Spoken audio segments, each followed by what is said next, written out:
남북 고위급 회담이 열린 이후에 문재인 대통령은 미국과 중국의 정상과 연쇄적으로 전화 통화를 했습니다. 미국의 트럼프 대통령에게는 이번 남북 회담이 재개된 데 트럼프 대통령의 공이 매우 크다, 감사하다는 뜻을 전달하기도 했습니다. 시진핑 주석과는 또 어떤 이야기를 했는지 요즘 언론에서는 이런 보도가 나오고 있습니다. 한반도의 긴장이 최고조에 달하고 있다는 지난해 보도와는 달리 한반도의 대화의 움직임이 본격적으로 모색되고 있다. 이런 기사가 참 많이 나오고 있습니다. 김현욱 국립외교원 교수, 이수기 시사인 기자, 김우석 미래전략개발연구소 부소장 나와 계십니다. 어서 오십시오.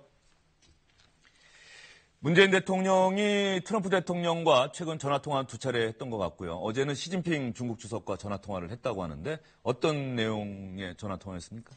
어제 그 시진핑 주석하고의 통화는 일단 그 남북 고위급 회담 결과에 대해서 설명을 하는 거죠. 뭐 트럼프 그 대통령에도 마찬가지였는데 그러면서 그동안에 이제 중국 정부가 이런 그 남북 고위급 회담이 될 때까지 지원하고 지지한 데 대해서 사의를 표명했고요. 그리고 시진핑 주석에 대해서는 이 평창 동계올림픽에 참석을 좀 했으면 좋겠다라는 그런 뜻을 전달하는 그런 내용들이었습니다. 보통 한국과 외국의 정상이 전화통화를 한다. 실제적으로 30분 전화통화했다고 한다면 말할 수 있는 시간이 한 어느 정도 될까요? 동시통역으로 이루어집니까? 순차통역으로 이루어집니까? 보통? 예, 순차통역으로 이루어지는 것 같아요. 그래가지고서는 보통은 이렇게 하면은 그렇게 많지는 않다고 하고요. 거기다가 이제 그 또 관계자들도 다 듣고 있지 않습니까? 예. 그러면서 그런 내용들에 대해서 이제 옆에서 메모도 넣고 이렇게 하기 때문에 뭐 그렇게 길지는 않은 것 같은데요. 어쨌든 뭐 30분 동안에 본인들이 하고 싶은 얘기는 지금 다 한 거고 그거에 대한 결과들이 나오고 있는 거죠.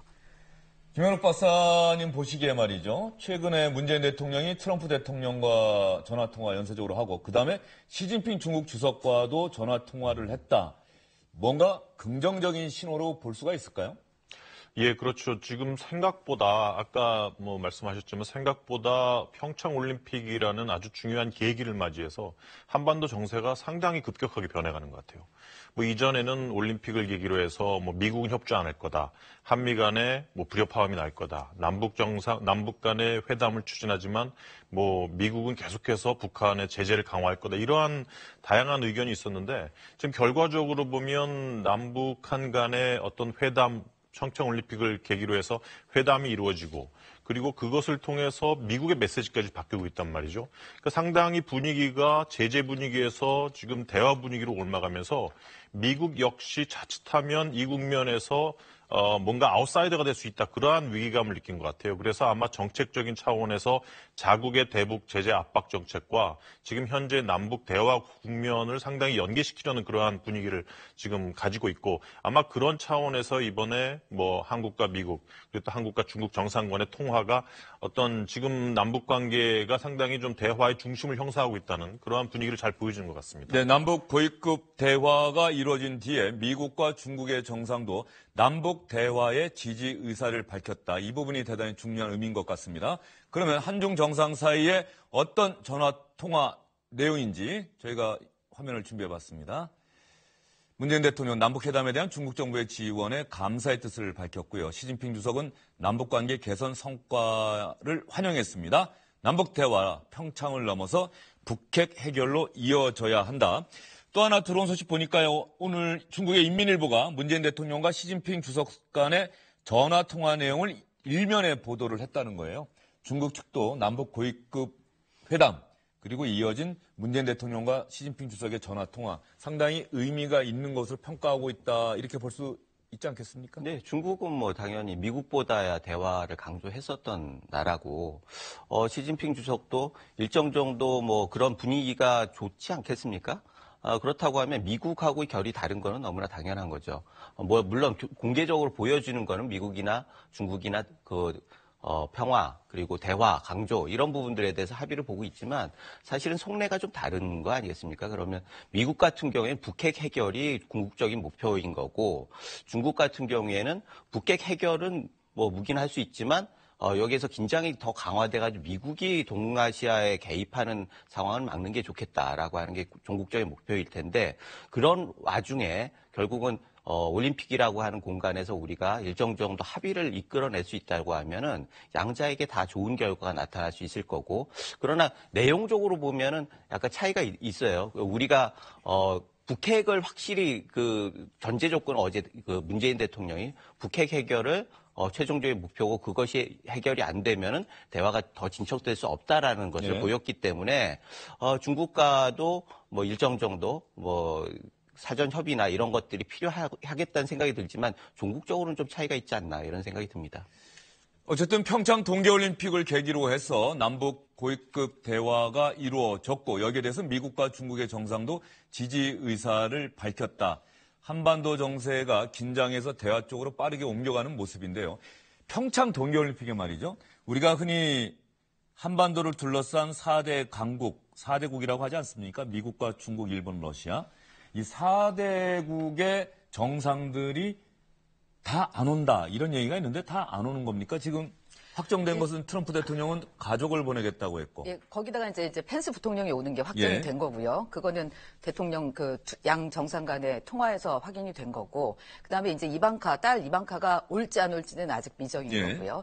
트럼프 대통령은 안 오는 게 확정인 거고, 그다음에 이제 푸틴 러시아 대통령도 지금 상황에서는 좀 오기가 어렵지 않을까. 왜냐하면 러시아 대표단 자체가 지금 선수단님 못 오게 돼 있잖아요. IOC에서 불허했기 때문에. 예. 그래서 개인 자격으로는 올 수가 있겠지만 선수들이 그런 상황에서 3월에 지금 대선도 있기 때문에 아마 푸틴은 못 올 가능성이 높아 보이고, 그러면 이제 아베와 시진핑 주석인데, 시진핑 주석의 경우는 지금 어디에 통화해서 일단 폐막식에 와달라고 문 대통령이 얘기를 했고, 그리고 시진핑의 주석의 대답은 일단 뭐 인수인계가 잘 되도록, 왜냐하면 2022년에 이제 베이징에서 동계올림픽이 열리기 때문에 전 개최국과 다음 개최국이 인수인계를 해야 되는데 그 인수인계가 어쨌든 성공적으로 이루어질 수 있게 하겠다라고 얘기는 하고 있지만, 지금 시진핑 주석도 중국 안에 국내 사정에 행사들이 되게 많이 있어요. 그렇기 때문에 올 가능성이 있을까에 대해서는 약간 의구심이 있습니다.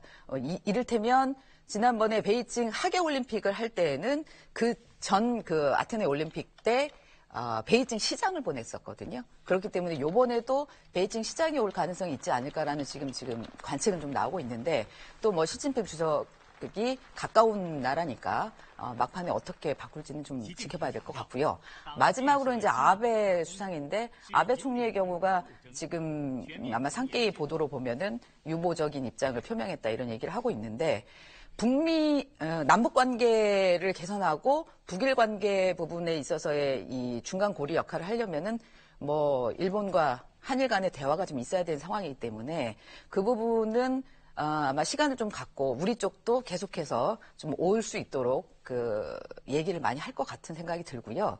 그리고 오늘도 뭐 보면 마이니치 신문에서는 이런 한일 위안부 협정 결과에 대해서 아베가 좀 불편함이 있더라도 이 남북관계 한반도 평화를 위해서는 좀 대화를 하는 게 좋겠다, 한일 간. 그래서 가는 문제에 대해서 좀 심각하게 고민을 했으면 좋겠다라고 오늘 제안을 했더라고요. 그래서 그런 걸 보면 이 두 정상의 참석 여부는 조금 시간을 두고 지켜봐야 되지 않을까라는 생각이 듭니다. 아베 총리가 최원 특파원의 보도에 의하면은 한국 정부의 한일 위안부 합의 후속 조치 절대로 수용할 수 없다. 우리는 기존 합의대로 다 이행해 왔는데 한국 정부는 왜 그러느냐? 한국 정부도 기존 합의를 이행하기 바란다. 이렇게 밝혔기 때문에 아베 총리의 평창 올림픽 참석은 현재로서는 기대하기가 어려워 보입니다. 다만 시진핑 중국 주석 같은 경우는 통상적으로 말이죠. 다음 동계올림픽 개최국의 정상은 통상적으로 직전 대회 폐막식에는 참석해 왔거든요. 지금도 기억나는 게 리우올림픽 폐막식 때 아베 일본 총리가 2020년 도쿄올림픽 개최지니까 슈퍼 마리오로 분장을 해서 깜짝 등장하는 그런 경우도 있지 않았습니까? 시진핑 주석은 본인이 오거나 고위 대표단 오거나 둘 중에 하나일 텐데 어떻게 전망하세요?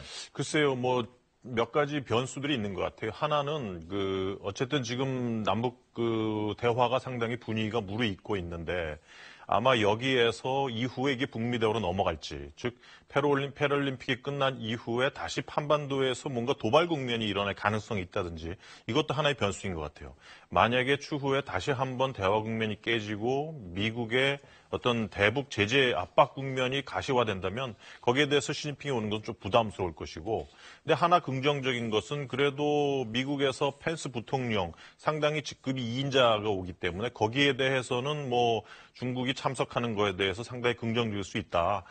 뭐 그런 부분들이 있고, 근데 이제 시진핑이 아직까지도 사드 문제에 대해서는 좀 앙금이 있는 것 같아요. 그래서, 이번에 그 폐막식에 대해서 뭐 참석하는 여부라든지 또 그런 것들도 좀 부담이 있는 것 같고, 하지만 이번에 남북 대화 국면을 맞이해서 어쨌든 사드로 인해서 조금 껄끄러웠던 한중 관계, 그리고 시진핑의 체면을 조금 살려줬다는 그러한 긍정적인 측면이 있기 때문에 조금은 두고 봐야 되지 않을까 싶습니다. 제 생각에는요. 예. 중국이 그 외교의 특징이 작용을 하는 것 같아요. 중국은 만만대 아니겠습니까? 그래서 결국 결정을 계속 늦춰가면서 주도권을 잡는 전략을 쓰는데, 우리가 정상회담을 하거나 누가 가가지고 면담을 잡거나 이럴 때도 굉장히 애를 많이 먹어요. 정치권에 있는 분들도. 그래서 마지막 날까지 일정이 확정이 안 되는 그런 상황이 연출이 되는데, 그런 것들이 연장선상이라고 보여지고요.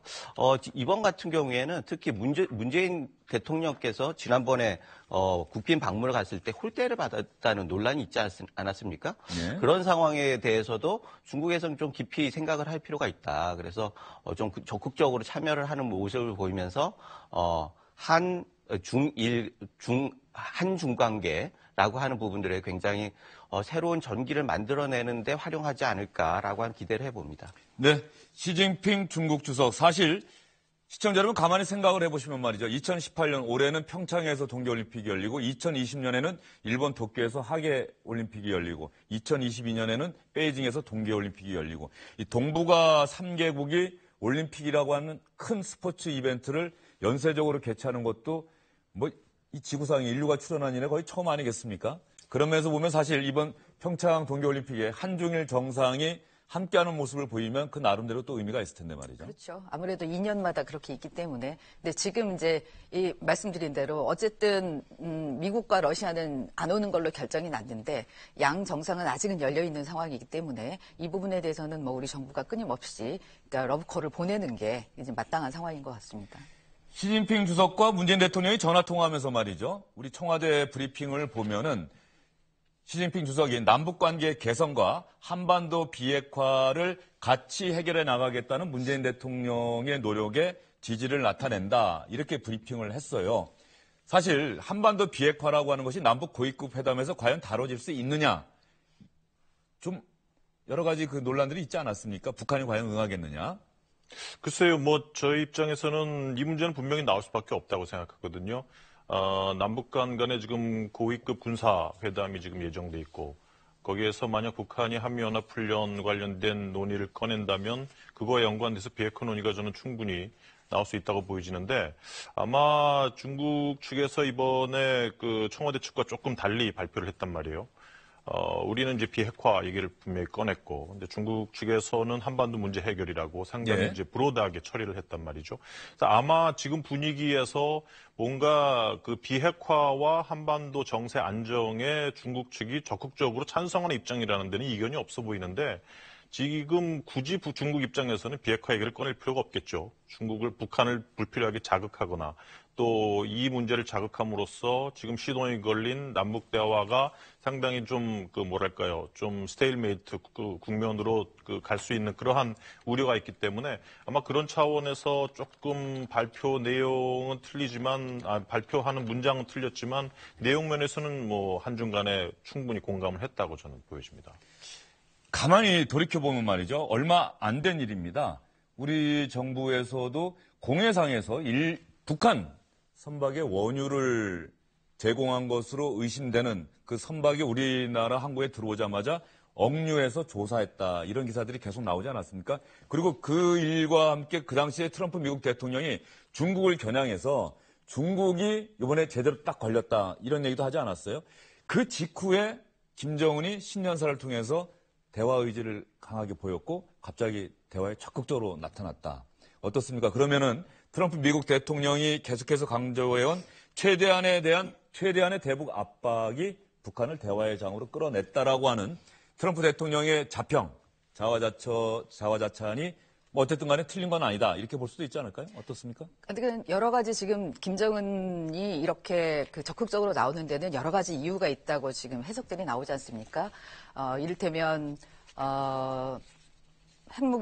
핵미사일을 좀 더 개발하기 위한 시간이 필요하다라는 해석도 있는 거고, 그리고 어쨌든 그런 대북 제재 압박에 대해 있어서 굉장히 지금 내부가 문제가 있기 때문에 그거를 좀 풀어야 되는 지금 전환점이라는 얘기도 있는 거고요. 예. 근데 어쨌든 그 이유가 무엇이든지 간에 지금 입장에서 트럼프 대통령은 그런 대북 제재와 압박이 효과를 발휘하고 있다라고 얘기를 하고 있는 거고, 우리 그 문재인 대통령은 그 부분이 영향을 미쳤고 확실히 그 공이 있다라는 부분들을 가고 있는 겁니다. 이거는 실체가 무엇이든지 간에 지금 외교적인 수사로서는 그 공감대가 있는 거죠. 그래서 이 부분이 변화를 이뤄냈기 때문에 이제는 그 변화를 끌고 앞으로 가는 거다라는 쪽으로 지금 전환해서 가고 있는 상황이기 때문에 어쨌든 뭐 일정 부분에 아마 영향은 있었을 거라는 생각이 들고요. 네. 그 부분에 대해서 오히려 외교적인 지금 공감대는 형성도 있다 이렇게 해석을 해야 될 것 같습니다. 예. 어쨌든 한반도 정세가 긴박하게 움직이고 있는 것만은 분명해 보입니다.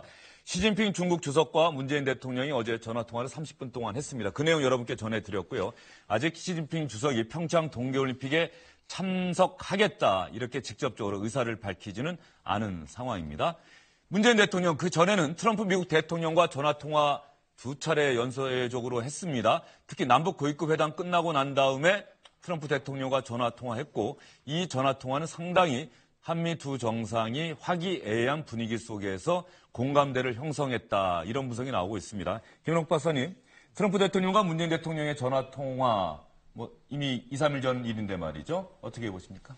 예, 뭐 아주 적절하게 잘 공조가 이루어졌다고 보여집니다. 어쨌든 트럼프 대통령이 적절한 시점에서 미북 대화가 가능하다.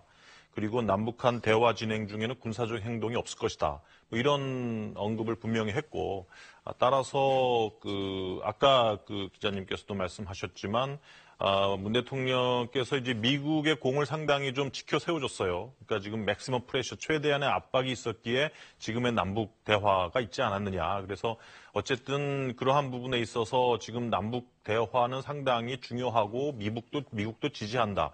그때 이것이 미북 대화로 가는 것에 대해서 미국도 상당히 좀 지지하는 입장이다. 이러한 입장을 폈는데 약간 좀 저희가 이제는 좀 상당히 좀 집중해서 이 문제를 다뤄야 될 것 같아요. 무슨 얘기냐면 저희가 이제 평창 올림픽이 시작되고 상당히 축제 분위기겠지만 저희가 평창 올림픽이 끝날 때까지 패럴림픽이 끝날 기간까지 뭔가 구체적인 해법 도출을 일어나야 된다는 그러한 부담감이 있는 거거든요.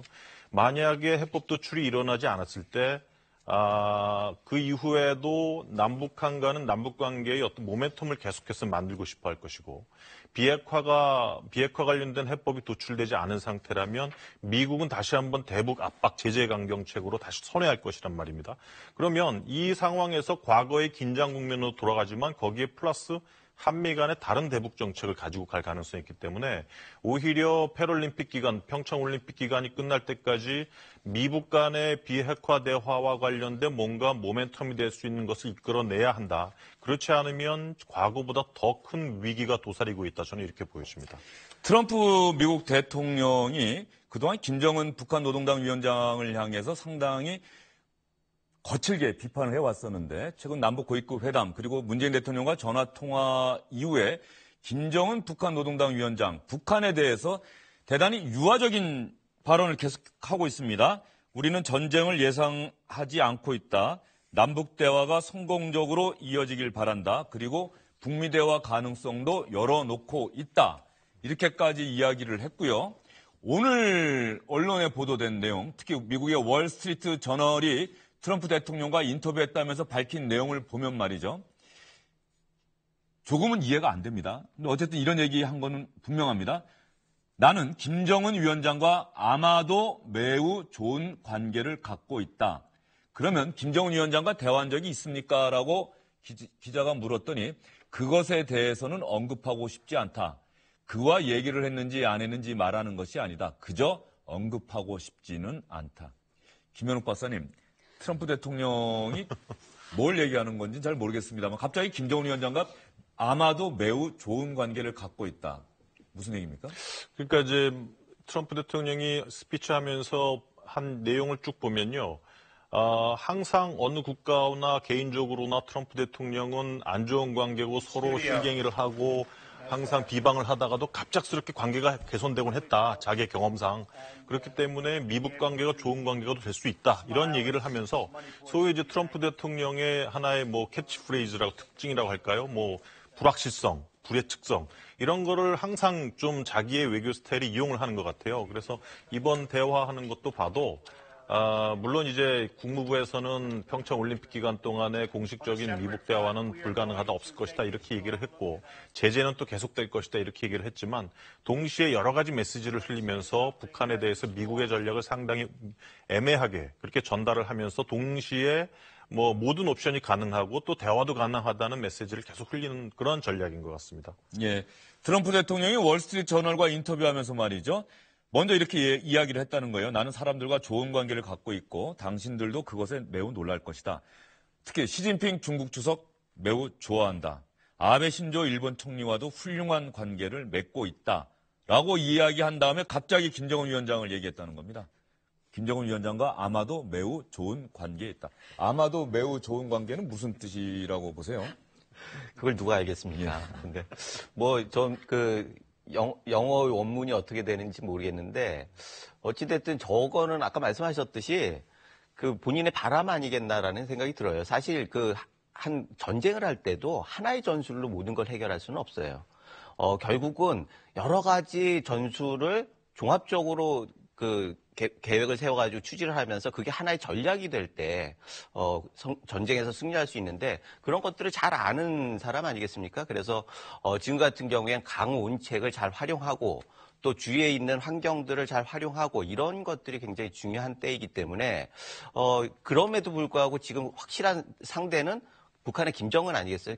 그리고 마지막 단계는 결국 대화를 통해서 풀어야 한다라고 하는 대전제가 있기 때문에 전쟁도 대화를 위해서 하는 거기 때문에 결국 그 당사자인 상대방과 김정은과 본인이 충분히 얘기가 통할 수 있다라고 하는 걸 강조하기 위해서 저런 얘기를 한 것 같고 단 우려스러운 건 저게 뒤에 무슨 거래가 있거나 대화가 계속 진척되고 그 와중에서 우리가 빠져 있다라고 하면은 그거는 좀 심각한 문제라고 우리는 봐야 할 것 같아요. 우리가 그게 그야말로 패싱일 텐데 그런 상황이 되지 않도록 우리가 공식적인 채널들을 잘 활용해가지고 일정 정도 성과를 내고 그 시한이 얼마 안 남았고 결국은 평창올림픽이 끝나기 전에 성과를 내야 하는 그런 압박감이 있을 텐데 어찌됐든 그 안에서 뭔가 희망을 보여주지 않는다라고 하면은 직접 대화는 항시 가능하다라고 하는 부분들을 우리가 명심을 해야 하지 않을까라는 생각이 듭니다. 그 부분에 관해서는 문재인 대통령과 트럼프 대통령이 남북 대화가 북미 대화로 이어지기를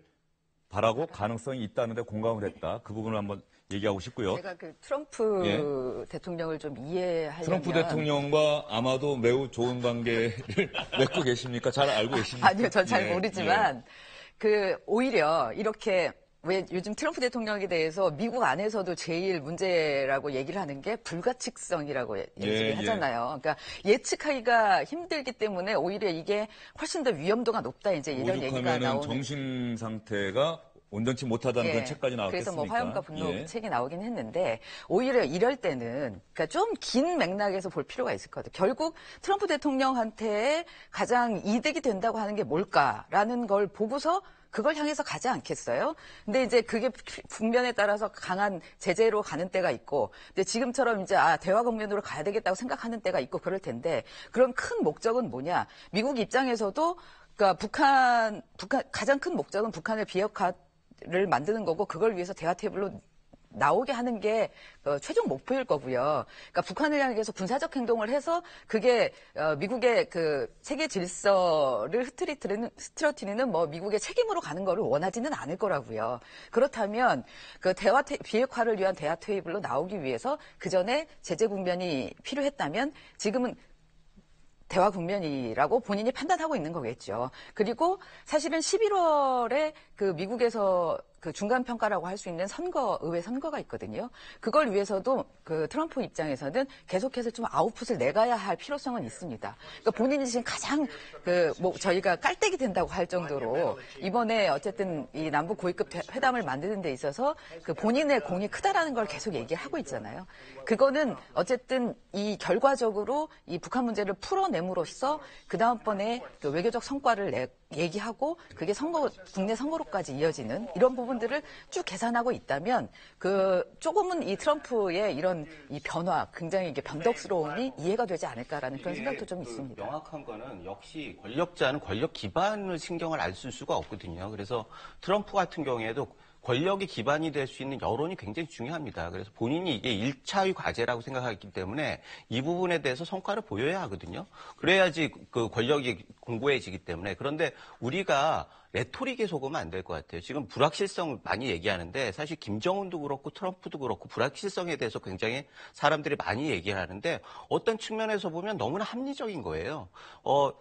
상대가 있으면은 내가 그로 하여금 불확실하다라고 인식을 주는 게 훨씬 주도권을 잡기가 쉽거든요. 그런 면에서 양자의 대결에서는 불확실성을 강조하는 쪽으로 갈 수밖에 없는데 확실한 건 우리 입장에서는 목표가 둘 다 명확하다는 거예요. 그 목표는 역시 김정은은 핵을 갖겠다라는 거고 트럼프는 핵을 용납할 수 없다라는 거예요. 그 와중에서 우리가 어느 선택을 할 것이냐라고 하는 부분이고 그 안에서 대화의 국면에서 목표를 어떻게 할 것이냐, 그 목표를 향해서 어떤 수단을 쓸 것이냐라고 하는 게 정말 정치하게 이루어져야 하는 한 두세 달이다 이렇게 보여집니다. 예, 방법의 문제는 있겠습니다만 우리 정부의 목표는 분명하지 않겠습니까? 남북관계 개선, 한반도 비핵화, 북한을 국제사회의 장, 대화의 장으로 이끌어낸다. 이 목표인데 단지 그 목표를 이루기 위해서 어떻게 할 것인가 그 부분은 뭐 계속해서 숙제로 남아 있겠죠.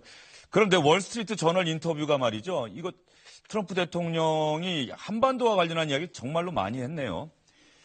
평창 동계올림픽 기간에 군사훈련 연기한 것, 북한에 굴복한 것 아니냐 이렇게 물었더니 트럼프 대통령이 그렇게 질문한 사람은 당신이 처음이다. 아무도 내가 굴복했다고 생각하지 않을 것이다. 북한도 온다고 하고 올림픽에 수백만 명이 참가할 것으로 기대가 된다. 이런 기간에 훈련하는 것은 부적절하다고 나는 생각한다. 나는 북한에 좋은 메시지를 준 것이다. 이 부분 대단히 합리적인 의견이라는 생각이 들어요. 예, 대단히 합리적인 얘기라고 생각이 들고 또 하나 김정은 북한 노동당 위원장이 한미 사이의 균열을 노리고 시도한 것 아니냐 그랬더니 이렇게 이야기합니다. 나라도 그렇게 할 것이다. 그러나 나는 미국의 대통령이다. 이렇게 또 이야기를 했어요. 어떻게 보십니까? 그러니까 왜 트럼프가 지금과 같은 태도를 보이고 있느냐. 과거의 맥시멈 프레셔에서 왜 대북 정책이 약간 조정되는 분위기를 보이고 있고 남북 대화에 지지하는 모습을 보이고 있느냐라고 한다면 제가 보기엔 한 두 가지인 것 같아요. 하나는 미국에서 가장 우려하는 거는 과거 진보 정부와 미국 간의 관계 같이 대북 정책 때문에 한미가 균열되는 것을 상당히 싫어합니다. 그게 상당히 우려스럽고 그래서 이번에 남북 대화 분위기가 남북 간에 상당히 진전되고 무르익을 경우에 이것이 결국은 한미 관계의 균열로 이끌 수밖에 없다는 것을 트럼프도 안다고 얘기를 했고 모든 미국의 전문가들도 다 알고 있기 때문에 그런 부분에서 한미 간에 충분한 조율이 있었다고 보고 또 그런 부분에 있어서 대북 정책, 남북 회담 분위기 관련해서 한미 간에 같이 가는 그러한 모양새를 보이기 시작했다는 것이고 두 번째는 저는 오히려 북한도 마찬가지지만 오히려 북한 못지않게 미국 역시 북미 대화에 적극적이고 시급할 수밖에 없다고 봐요.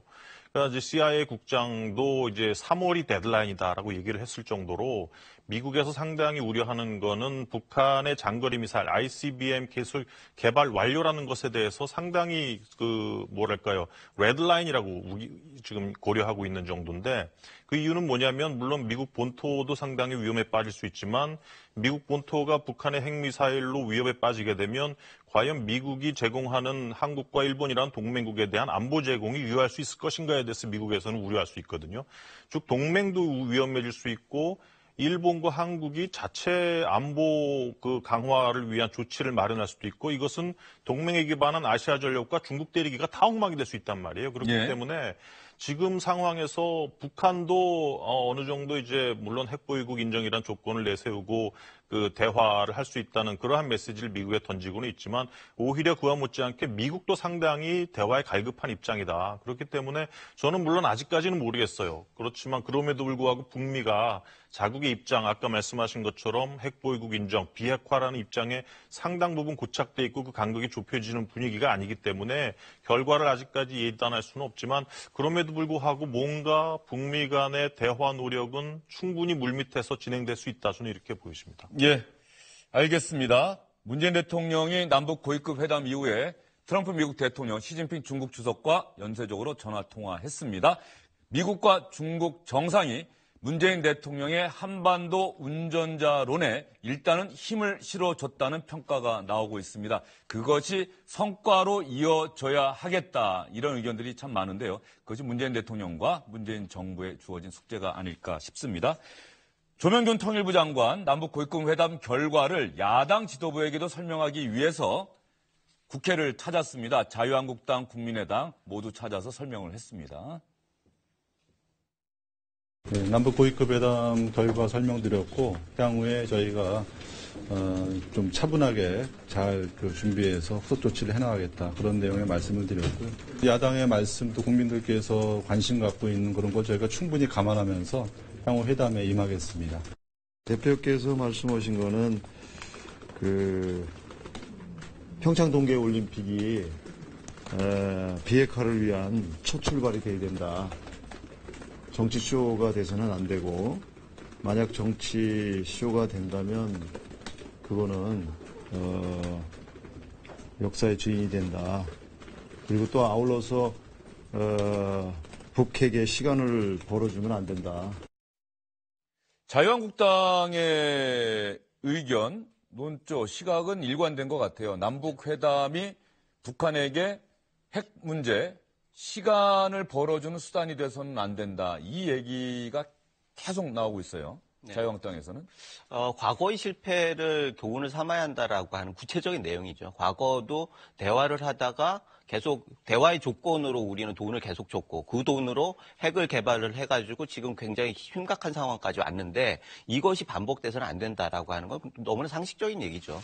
그리고 이게 시간 벌기 전략이라고 하는 의구심들이 많이 있었어요. 그래서 결국 완성을 위한 시간이 필요하고 그게 제재를 좀 느슨하게 하면서 완성까지 가겠다라고 하는 부분들에 대한 의구심들이 있는데 그런 부분들에 대해서 정확하게 지적을 한 것 같고요.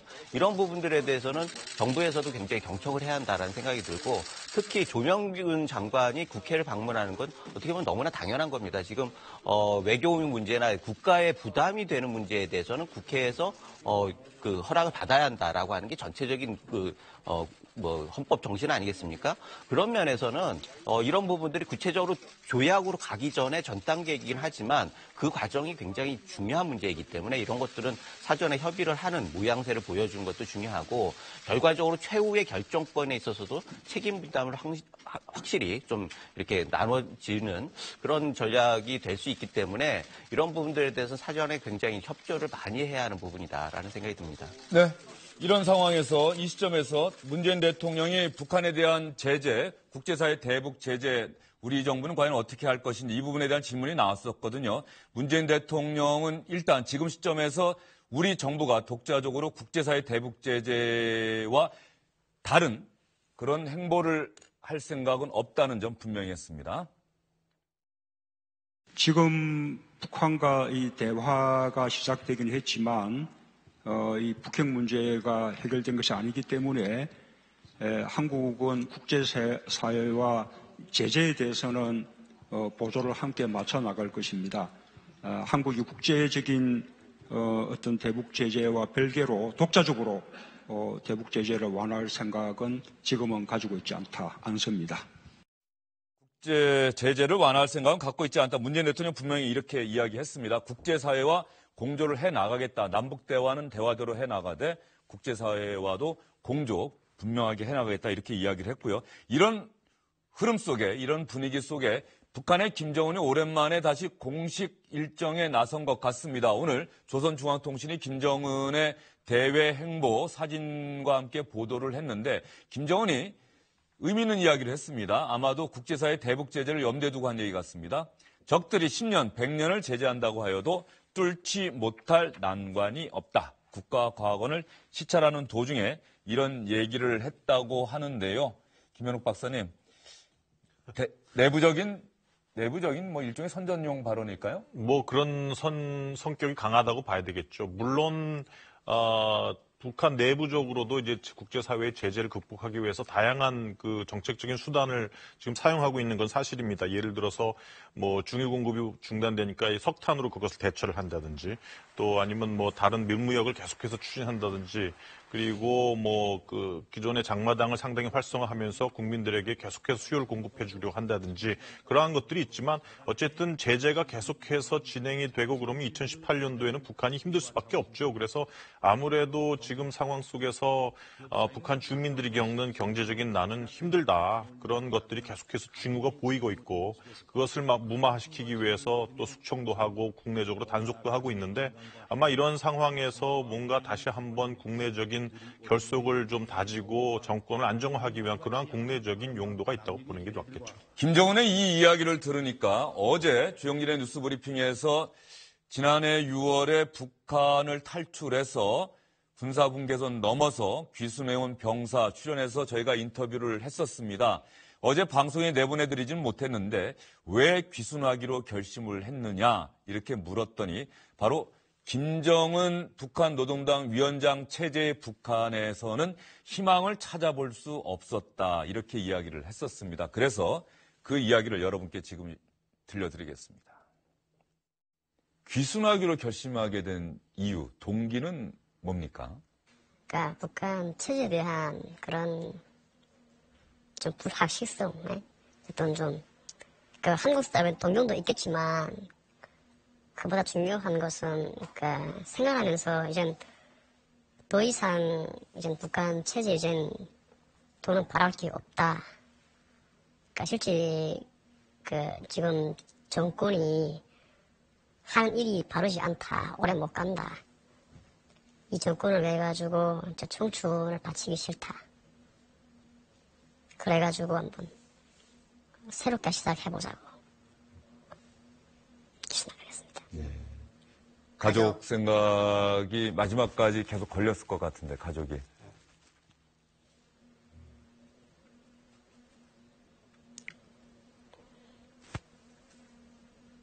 네, 알겠습니다. 그런 어려운 결심을 하고 목숨을 걸고 귀순을 해왔다. 20대 초반의 젊은이가 가족까지 버리고 북한을 떠나야겠다 결심을 하게 된 데는 김정은 체제에서는 희망을 찾아볼 수 없었다. 이런 이야기를 했다는 점 여러분께 다시 한번 전해드렸습니다. 북한과 남북 고위급 회담이 개최된 이후에 미국과 중국 정상이 남북대화 재개에 지지 의사를 밝혔다. 이 소식 여러분께 오늘 중점적으로 전해드렸고요. 조금 전에 주요 뉴스 시간에 여러분께 전해드렸습니다만 검찰이 이명박 전 대통령의 최측근 인사들의 집 압수수색에 나섰습니다.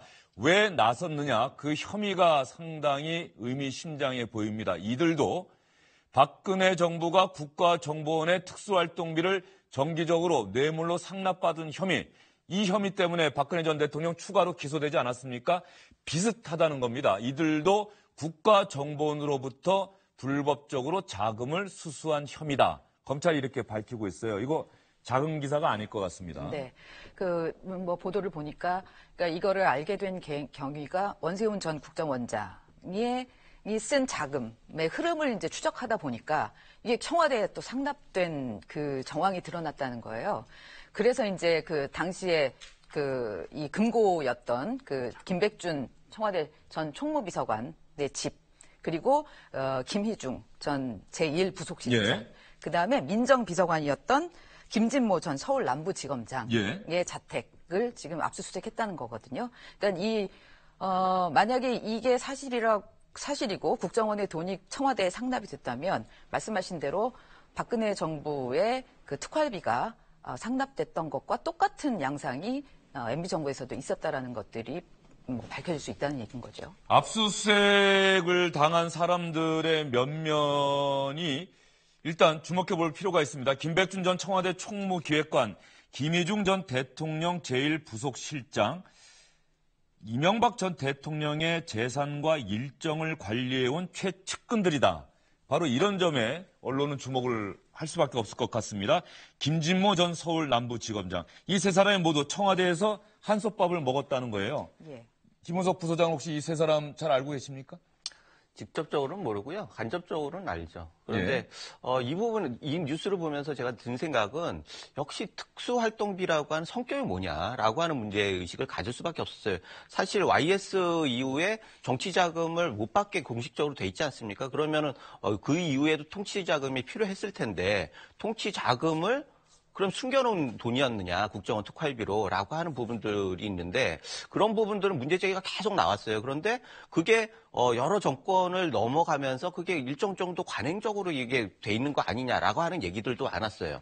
그런데 박근혜 정부만 집중적으로 하다 보니까 박근혜 정부 것만 가지고 얘기를 하게 됐는데 MB 것까지 나온 마당에 그 전에 DJ나 노무현 정부 이때까지도 거슬러 가는 방향으로 갈 수밖에 없는 거 아닌가라고 하는 생각이 들어서 이런 부분들에 대해서는 여기서 멈춘다라고 하면은 그거는 확실하게 이건 정치보복 논란을 갈 수밖에 없는 거고 만약에 그렇게 해가지고 전체적으로 이게 관행적으로 그렇게 했다라고 하면은 그런 부분들에 대해서 확실하게 좀 바로잡을 필요는 있죠. 그래서 특활비의 성격을 명확하게 하고 그걸 제도적으로 어떻게 보완할 것인가라고 하는 논의가 지금까지 없었는데 그런 것들을 확실하게 하고 지금은 예산을 줄이는 쪽으로만 했어요. 그래서 특활비의 성격에 대한 명확한 규정과 그걸 어떻게 그러면 보완해서 활용할 것인가라는 제도적 보완의 그런 논의가 좀 확실하게 이번 기회에 돼야 하지 않느냐 이런 생각이 듭니다. 그런데 검찰이 지금 특수활동비라고 이야기는 안 했습니다. 불법적으로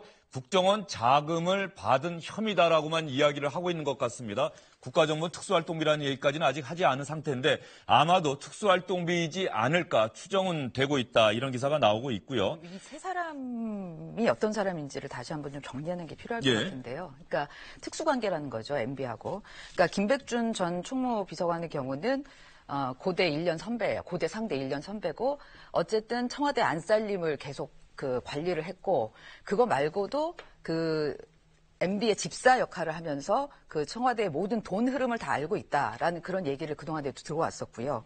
김희중 부속실장의 경우, 제1부속실장의 경우 20년 넘게 MB의 개인 비서 역할을 했습니다. 보좌관 역할도 했었고요. 그러니까 당연히 이명박 전 대통령의 사적인 상황들을 다 알고 있을 거고 김진모 전 민정비서관이 왜 관련됐을까 했는데 검사 출신인데 2008년도 그러니까는 MB정부 초기죠. 검사로서 국정원에 파견이 됐었습니다. 그러니까는 국정원하고의 연결고리가 될 수 있다는 거죠. 파견됐다가 그 다음에 청와대를 갔는데 그래서 아마 이 국정원 그러면 보통 청와대 검사로 있다가 국정원에 파견이 됐다가 청와대를 가면 검찰과 국정원과 청와대의 연결고리 역할들을 보통 하거든요. 그러니까 그런 걸로 봤을 때 검찰에서는 이 국정원에서 간 돈의 흐름이 이 사람들과 연관이 돼 있다라고 지금 아마 단서를 잡지 않았을까. 그랬으니까 압수수색에 들어간 걸 그렇게 보입니다. 원세훈 전 국가정보원장이 2009년 2월부터 이명박 정부 임기 말까지 국가정보원장을 지냈단 말이에요. 그런데 박근혜 정부 당시에 국가정보원 특수활동비 상납 의혹을 저희가 가만히 보면 일단 국가정보원장 문고리 3인방으로부터 관련 진술을 끌어냈고 국가정보원장들을 소환해서 그 사실 여부를 확인했고 그래서 마침내 박근혜 전 대통령의 지시로 이 돈을 받았다. 정기적으로 상납을 했다. 그리고 개인적으로 의상실이나 이런 운영비용에도 썼다. 이런 내용까지 검찰이 밝혔단 말이에요. 지금 청와대에서 이명박 정부 청와대에서 있었던 사람들의 집을 압수수색에 나섰다는 점은 거기서 증거를 확보하고 난 다음에 원세훈 전 국가정보원장은 이미 신병이 확보된 상태니까 구속된 상태니까 한번 사실관계를 확인해보고 최종적으로는 결국 이명박 전 대통령을 겨냥하는 것 아니냐. 어떤 연관이 있는지를 확인해보는 것 아니냐. 이렇게 볼 수 있지 않겠습니까? 여기는 조금 흐름이 반대로 가는 것 같아요. 이미 지금 이렇게까지 전격적으로 압수수색을 하는 거는 원세훈 전 원장을 조사하다가 이미 수상한 흐름이 잡혔다는 거 아니에요? 수상한 흐름이 잡혔다는 거는 지금 증거들이 나왔다는 얘기이기 때문에 그거를 확인하는 절차를 지금 들어가는 것 같습니다. 국가정보원 댓글 사건, 군사이버사령부의 댓글 사건, 정치공작 사건, 이 부분 관련해서도 김태효 전 기획관을 소환 조사할 때까지만 해도 곧 김관희 전 안보실장도 마찬가지고요. 이명박 전 대통령까지 올라가는 것 아니냐 했지만 검찰 수사는 거기서 멈춘 상태예요. 그러니까 이명박 전 대통령의 관여나 이런 부분들을 확인하지 못했다. 이렇게 해서 저희가 생각할 수 있는 부분인데 이 국가정보원의 자금을 측근들이 불법적으로 받은 혐의를 검찰이 포착을 해서 압수수색을 했다. 이 사안은 아까 김우석 부소장은 그 성격이 대단히 중요하고 정치 보복으로 비춰질 수도 있다는 점, 그래서 더 엄정한 수사가 필요하다고 얘기를 했는데 분명한 것은 이 사실을 검찰이 오늘 압수수색에 나섰다는 점은 이명박 전 대통령까지 갈 수밖에 없는 사안 아니냐, 많은 분들이 이렇게 생각하지 않겠습니까? 처음에 이렇게 전체적으로 적폐 얘기를 나올 때 최종 목표가 누구냐라고 했을 때 많은 사람들이 MB다라고 얘기를 했었어요. MB 부분은 물론 그 경제인 출신으로 굉장히 여러 가지 이렇게 털어서 먼지가 날 가능성이 많다라고 하는 측면도 있었지만 고 노무현 대통령의 그 죽음과 직접적으로 관련돼 있기 때문에 보복 정치, 보복이다라고 하는 부분들도 굉장히 핵심적인 내용이었는데 그런 얘기가 있다 보니까 현 정부에서도 할까 말까 하다가 좀 주춤거렸던 측면이 있는 거죠. 그런데 이번 사건 같은 경우에도 그 선을 한번 넘을까 말까 굉장히 고민할 것 같아요. 그래서 만약에 승산이 있다라고 하면 넘을 거고 그 과정에서 중간에 있는 사람들이 얼마나 이걸 입증하고 물론 거기에 동기부여가 있어야겠죠. 이걸 통해서 정권과 어떤 관계를 형성하거나 이런 부분들도 얘기가 될 수 있고 그러고 그거를 명확하게 증거를 제시해가면서 끝까지 갈 수 있다라고 하는 확신을 줘야 하는 거죠. 그런데 그런 부분들에 대해서 아직은 좀 초기 단계의 미지수이고 아까 말씀드렸듯이 역시 이 부분을 MB까지 간다라고 하면 그 전으로 갈 수밖에 없어요. 그런 면에서 그런 부분들에 대해서 좀 부담을 느끼는 거 아닌가라는 생각이 듭니다. 검찰이 그런 부담을 충분히 알면서도 MB, 이명박 전 대통령의 측근들의 집을 압수수색했다. 압수수색까지 했다라고 한 점은 일단은 검찰 나름대로는 혐의 사실을 어느 정도 확인을 했다. 이렇게 볼 수 있지 않겠습니까? 그럼요. 그러니까는 소장님 말씀하신 대로 지금 검찰로서도 굉장히 그런 부담이 있을 수 있지 않겠습니까? 워낙 야권에서는 정치 보복이라는 프레임으로 계속해서 공격을 하고 있기 때문에 그리고 또 일부 그런 부분들에 대해서 피로증이 있다는 얘기들도 하고 있고 그렇기 때문에 정확하게 그동안의 그 구속영장 같은 경우도 하여튼 청구되지 않고 그런 기각된 적이 많이 있기 때문에 검찰로서는 그 부분에 대해서 자신감이 좀 있어야 될 것 같고요. 또 그런 사실은 검찰 입장에서는 정치적인 이 이해관계를 계산하지 않는 게 맞습니다. 그래서 드러나면 그 드러난 부분에 대해서는 조사를 하는 게 마땅하다는 생각이기 때문에 아마 그런 스탠스로 가는 지금 수준이지 않을까라는 그런 생각을 해봅니다. 네, 이 소식 들으면서 저는 이명박 전 대통령에 대한 검찰의 수사가 상당히 광범위하게 이루어지고 있다. 물론 이명박 전 대통령을 직접적으로 지칭해서 수사하는 건 아닙니다만 일단 블랙리스트 관련해서 고발 사건에 대한 검찰 수사 이루어지고 있죠. 다스와 관련해서 실소유주 의혹을 갖고 있는 다스와 관련해서도 서울중앙지검과 서울동부지검이 동시에 수사를 하고 있고요. 그다음에 조금 전에 말씀드린 것처럼 군사이버사령부, 국가정보원의 댓글 사건, 이른바 정치공작 사건 이 부분에 대해서도 검찰 수사가 이루어지고 있는데 하나 덧붙여서 국가정보원으로부터 이명박 정부 당시 청와대 인사들도 불법적으로 자금을 받은 혐의와 관련해서 검찰이 압수수색에 나섰다. 최소한 검찰이 17개 정도로 나눠서 이명박 전 대통령 측을 수사하고 있는 상황인 건 분명해 보입니다. 오늘 정치권 소식은 이쯤에서 정리하겠습니다. 수고 많으셨습니다.